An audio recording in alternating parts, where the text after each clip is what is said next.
இன்றைக்கி நம்ம சேனலில் ஒரு டிஃப்ரெண்ட்டான டெம்பிள் விலாக் தாங்க பார்க்க போகிறோம். வாங்க வீடியோக்குள்ளே போகலாம்.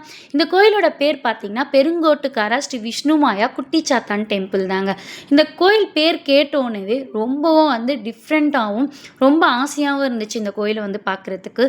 ஏன்னா நம்ம குட்டிச்சாத்தான்னு சொன்னாவே நம்மலாம் பயப்படுவோம். இங்கே குட்டிச்சாத்தானுக்குனே செப்பரேட்டாக கோயில் வச்சு வழிபட்டு வராங்கன்றது கேள்விப்பட்டோன்னே ரொம்ப ஆர்வமாகவே இருந்துச்சு இந்த கோயிலை பார்க்குறதுக்கு. அதே மாதிரி நாங்கள் பெருங்கோட்டுக்காரால இருக்கிற ஸ்ரீ விஷ்ணுமாயா கோல்டன் டெம்பிளுக்கு தாங்க விசிட் பண்ணியிருந்தோம். But unfortunately some construction work நடக்கிறதுனால 2 days டெம்பரரியாக க்ளோஸ் பண்ணி வச்சுருந்தாங்க. இவ்வளோ தூரம் சாமி பார்க்க முடியலையேன்னு சொல்லிட்டு ஃபீல் பண்ணிகிட்ருக்கும் போது தான் அங்கே இருக்கிறவங்க இந்த டெம்பிளை பற்றி சொன்னாங்க. அந்த கோயிலேருந்து இங்கே ஒரு ஜஸ்ட் ஒரு 5 minutes தான் வாக்கபிள் டிஸ்டன்ஸில் நீங்கள் இங்கே ரீச் பண்ணிடலாம். இங்கே இந்த சைடில் பார்த்தீங்கன்னா மயில் மேலே முருகர் உட்காந்துட்ருக்கா மாதிரி இருக்கும். சென்டரில் சிவன் பார்வதி நந்தி இருக்கா மாதிரி இருக்கும். இந்த சைடு எலி மேலே விநாயகர் உட்காந்துட்ருக்கா மாதிரி இருக்கும். சென்டரில் குளம் வச்சுட்டு சுற்றி விஷ்ணு பகவானோட 10 அவதாரத்தையும் வச்சுருப்பாங்க. ஒரு அவதாரமும் அவ்வளோ அழகாக செதுக்கியிருந்தாங்கன்னே சொல்லலாம். அவ்வளோ சூப்பராக இருந்துச்சு சாமி பார்க்கவே.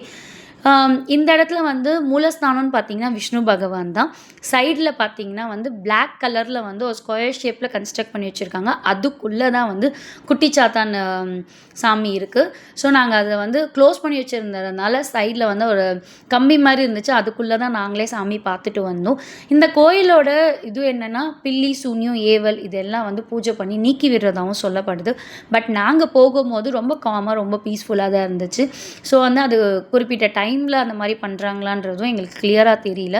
பட் நீங்கள் கேரளா சைடு எப்போயாச்சும் வந்தீங்க அப்படின்னா கண்டிப்பாக இந்த கோயிலை விசிட் பண்ணி பாருங்கள். பெருங்கோட்டுக்காரா அப்படின்னு கேட்டிங்கனாவே அங்கே ஆட்டோ அவைலபிளாக இருக்குது. கண்டிப்பாக இந்த கோயிலை விசிட் பண்ணி பாருங்கள். சிவன் பார்வதியை நான் உங்களுக்கு ஜூம் பண்ணி காமிச்சிருக்கேன் பாருங்கள். ரொம்பவே அழகாக இருந்துச்சு. ஒரு சிலைங்களும் அவ்வளோ சூப்பராக இருந்துச்சு. என்னால் உள்ளே போயிட்டு மூலஸ்தானத்தில் வீடியோ கவர் பண்ண முடியல. ஸோ இது மூலஸ்தானத்தோட அவுட்டர் வியூ. இதுக்குள்ளே தான் விஷ்ணு பகவான் இருக்கார். ஸோ உள்ளேயும் சிவன் பார்வதி வச்சுருந்தாங்க.